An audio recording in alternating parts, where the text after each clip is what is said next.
Once upon a time, in the bustling kingdom of Aloma in Africa, there lived a very ruthless queen in power who was known as Queen Adako.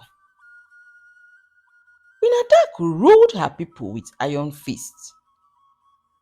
Her thirst for power was horrible as she had no form of compassion nor love for the people of Aloma she was ruling. All Queen Adako knew how to execute from her opulent throne was deception and manipulations. Queen Adako's cruelty knew no bounds. She delighted so much in the pains of others and reveled in people's misfortune as if it were a sweet melody to her ears. Under Queen Adako's rule, the kingdom of Alaoma plunged deeply into darkness. The once vibrant and joyful village of Alaoma during the reign of late King Obidike, Queen Adako's husband, was now shrouded in fear and despair. However, despite Queen Adako's malevolent nature, she possessed a mesmerizing beauty that captivated everyone who came across her. Many people who got drawn to her charm and elegance always ended in deep shock whenever they finally realized the amount of darkness beneath her facade.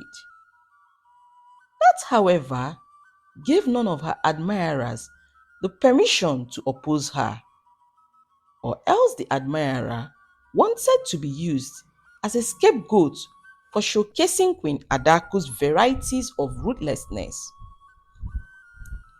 Amidst this great suffering of the people of Alaoma under Queen Adako's reign, there was still a lingering mystery no one had been able to decipher yet in the whole village, which was who killed King Obidike. Death of King Obidike was what led to the emergence of Queen Adako as the ruthless ruler of Alaoma. It happened that a few years before Queen Adako forcefully seized power, news spread throughout the kingdom of Alaoma one fateful day that King Obidike had fallen gravely ill. King Obidike's condition got worse with each passing day. The deterioration of King Obidike's health, despite receiving great treatments from different healers, was a mystery to many people in the kingdom of Alaoma.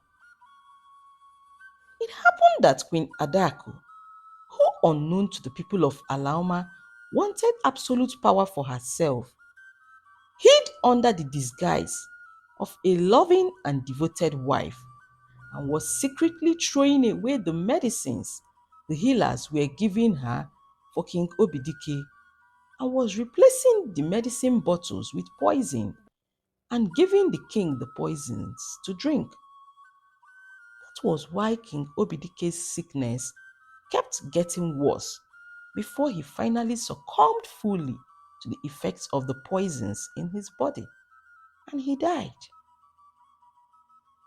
Upon King Obidike's death, Queen Adako, who was already ready for the throne a long time ago, seized power immediately and started committing unspeakable atrocities like killing all suspected future threats that may ever dare to oppose her reign in Alaoma.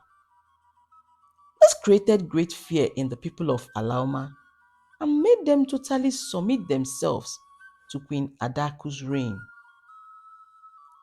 Unknown to Queen Adako, when King Obidike's illness kept getting worse, his most trusted friend, whom not even the queen knew was her husband's secret confidant, because he was a mere old palm wine tapper who stops by the palace to supply palm wine to the palace, was sent to a faraway land by the king to go and consult some oracles to find out why his health was still deteriorating despite receiving treatment.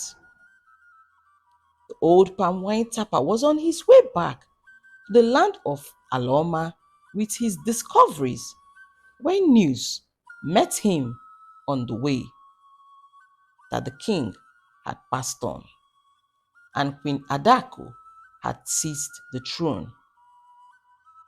He quickly retreated and ran away to a not so far away land where he started to raise rebels that will assist him in fighting Queen Adako.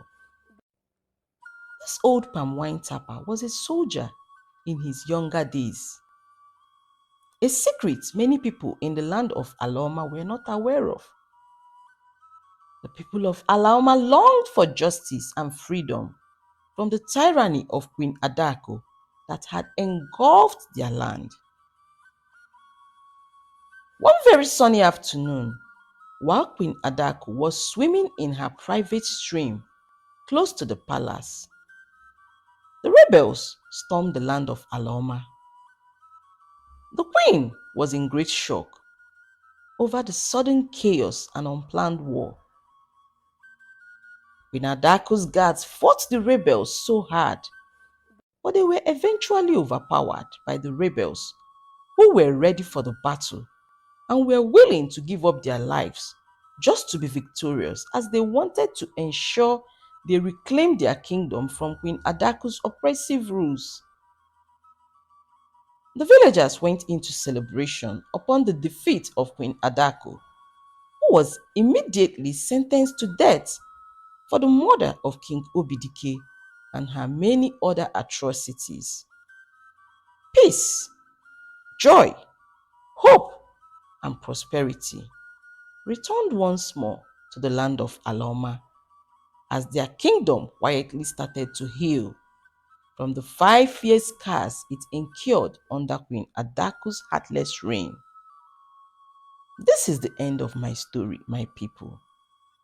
The moral of my story is that sometimes in life, our real enemies are the people that are closer to us, not those faraway people we sometimes assume that are after us. Secondly, it doesn't matter how long one perpetuates evil in this life.